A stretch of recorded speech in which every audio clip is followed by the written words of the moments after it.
Well, thank you, John. And this my last return to the center. I worked to finish a book that will, hopefully at this time next year, will be out with Princeton University Press. And it's currently called The Ends of Knowledge, Innovation and Inclusion in the Ascent of American Universities. So we're going to have to move all the way back to 2012 as a kind of endpoint. Some of the worst excesses of populist nationalism are really not on the radar yet. This talk presupposes that this may just be a blip and that we will continue to move as we did before 2010, 2012. We know all the problems that this is also very American-centered, okay? So international visitors, I won't apologize, but perhaps there'll be something that can be learned from the American experience, which is full of problems. There are lots of problems. This is declining state funding for universities, students not studying, you may recall that, and so on. Protests and so on. So we know that there are a lot of problems, and you may feel that I'm going to be kind of Panglossian here because I have a rather optimistic view of the universities and what happened in 1980 to, let's say, 2012. So I'm going to say that, in fact, this was a second golden age. And we can ask, well, how could this be a second golden age with all those problems? Well, research dollars, publications, citations all grew dramatically. Universities played a much larger role in the national innovation system. Both undergraduate and graduate enrollments increased, nearly doubled. Major improvements in access. Women outperformed men. Major improvements in women's opportunities in higher education and graduate, and universities successfully diversified their revenue bases. So I'm going to provide some statistics to show you that this is all true, and then I'm going to talk about the argument of the book in about 3 slides. So that's what I intend to do the rest of my time. The growth of research expenditures, research dollars in constant 2010 dollars and billions went up about 900% in the period 1980 to 2010. Publications, this is just from the Web of Science. You can see there, this is just Americans, top 200 research universities, getting close to 600,000 publications, up from about below 200,000. And citations also up dramatically. I did a little study of, one of my probes was to look at the top 50 inventions on this period. This is the only time I could find a panel to choose the top inventions. So there were 25 people who chose the top 50 inventions. Universities played either the decisive role or a very important role in 40% of them. And given the great disproportion of funding that goes to corporations for R&D as compared to universities, I feel that this is a phenomenal performance. And there are many things left out now. I just read something about quantum computing, which is another university out of Yale invention just the other day in the paper, but there are tons that have occurred since 2005, obviously. Here's enrollments, just to show you that how undergraduate enrollments at 4-year universities and graduate enrollments have also increased quite a bit since 1980. I hope you can see that. This is the percentage of different groups that are of high school completers that are going on to higher education. You can see Asian Americans are just way above any other ethnic group in the United States, but all groups are climbing. And at least in access, graduation doesn't look quite as good. African Americans are about 40% in terms of graduation. Hispanics about 45%, whites are around 60%, and Asians are around 70+.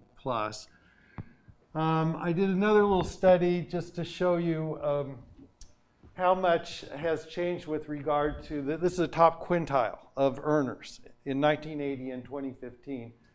These are the two slices of the pie that are higher education, either BA degrees or graduate degrees. And you can see how much that has changed in the top quintile since 1980. This is current population study data. And then here's some data with respect to minorities and women. And we can't feel too sorry for white men because they are still 56% of the top quintile are white men. But you can see women in particular have made a big change. And a lot of that is because of higher education. Minorities, much less so, and they are not really keeping up with their proportion in the population, as a matter of fact. But even there, you see that the top quintile has changed. So all of this is a story about universities are doing important things, both in research and in enrollment and in sort of change and in providing opportunity. Here's, and I said the revenue bases have expanded and diversified. We're at one point, I only did 2 years because it's very complicated data to deal with. 1.86 billion total, almost $1 billion in academic fields. This is from private donors in 1980, and then you can see it goes up quite a bit to 3.3 billion for academic fields and over 5 billion for the whole. Here are the fields that donors like to give to. Not surprisingly, medicine is a really big one. Business, engineering, the power centers of American life are the ones that donors like to give to. These are only $1 million plus gifts. We also have smaller donations in our database, but I didn't want to show them. So now I hope that I have convinced you that actually, if you look at the system as a whole, universities did quite well and served a lot of important social and economic purposes during the period 1980 to 2010, 2012. Some of the indicators are tipping a little bit since that time, or holding steady. And of course, we've got, we're peering off the cliff now with the Trump administration. But if we just bracket those years, looks really good. And I think it's important to say, because most higher education scholars have a very dim view of what's happening in university. They're full of problems. They're not doing a good job. They're not forces for improvement of equity or anything else. I don't believe it.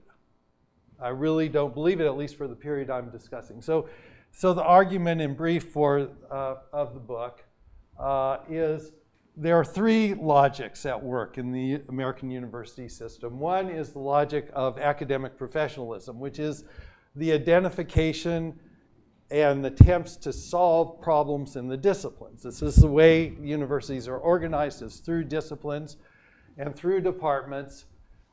During the period, two other important movements came to the fore. One is the movement for what I call academic innovationism, which is essentially trying to develop new technologies to improve the economic circumstances of the country. And there's a lot of good data that shows that new technology does bring new wealth and new jobs, and universities were pulled into the national innovation system in a big way during this period through a lot of federal legislation and even state legislation, and in some places, like we have the California Institutes for Science and Innovation, for example, here.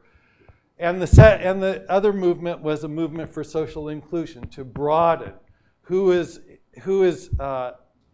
can gain access to universities. So for minorities, broaden access also for women in different fields. They already had pretty good access, but for example, in the STEM fields.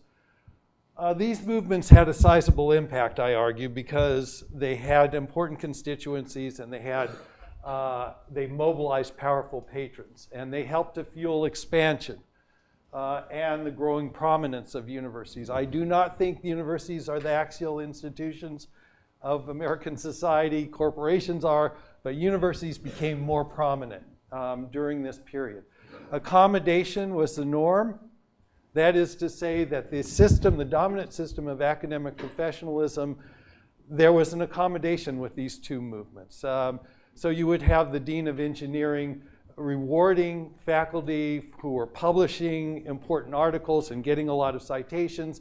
At the same time, they would be recognizing faculty who did startups, who had patented new technology, and they were supporting the diversification of their faculty and their student bodies. Even though that was the norm, we, of course, had some competition and conflict. There are all kinds of concerns about the level of industry influence. There's some, I think, continuing concerns about conflicts of commitment in particular. There's no way to really police that. Perceptions of the erosion of support for basic science. I don't believe I believe that they more or less have gone hand in hand. So the universities have done very well in the United States, have also been among the most entrepreneurial. So actually Arizona State, Georgia Tech, and others, when you look at citations and publications, they're really escalated a lot, and they are also the most entrepreneurial universities. So I do not see a huge conflict there, although there has been, there are some reasons for concern about basic science funding. Social inclusion, there have also been some tensions, which I list here. But again, I want to emphasize that essentially we've had a system that has been expansive enough and incorporative enough that we've been able to accommodate these two movements. And then these last two slides, these were not the only movements for growth. Federal, state, and donor patronage also fueled expansion and the growing prominence of universities.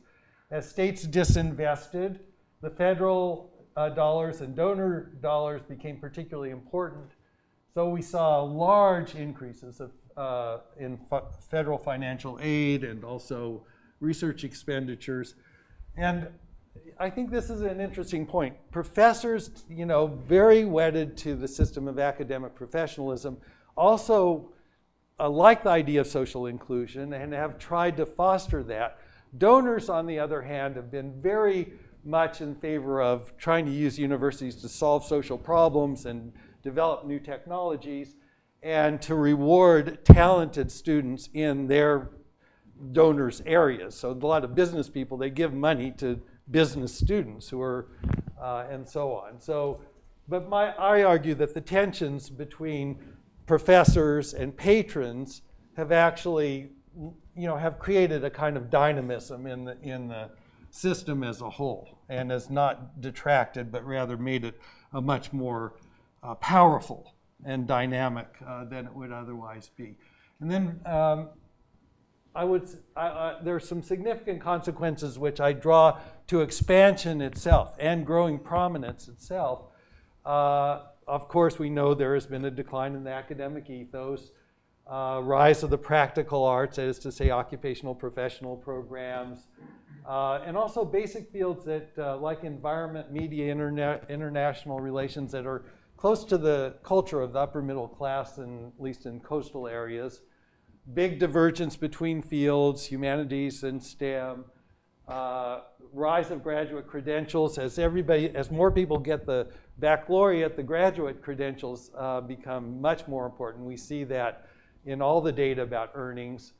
Much greater porousness between universities and other institutional spheres, which especially business, which I think is overall is a good thing for universities, although it does create some tensions. Agenda-driven funding, and of course we've seen a tremendous accumulation of administrators. I can say this as a former administrator, and they've run parallel, and the faculty of tenured faculty has barely risen, but we have seen a huge increase in the academic proletariat, the adjunct professors. And you might wonder whether those two phenomena are linked. Some of the accumulation of administration, by the way, is completely warranted.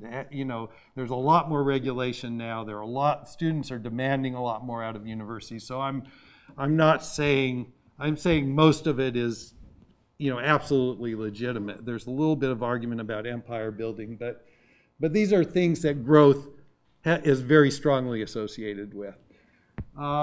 The book also does look into some of the challenges that we face, and I'm not going to go into that because I'm going to run out of time, and John's going to start standing there right now.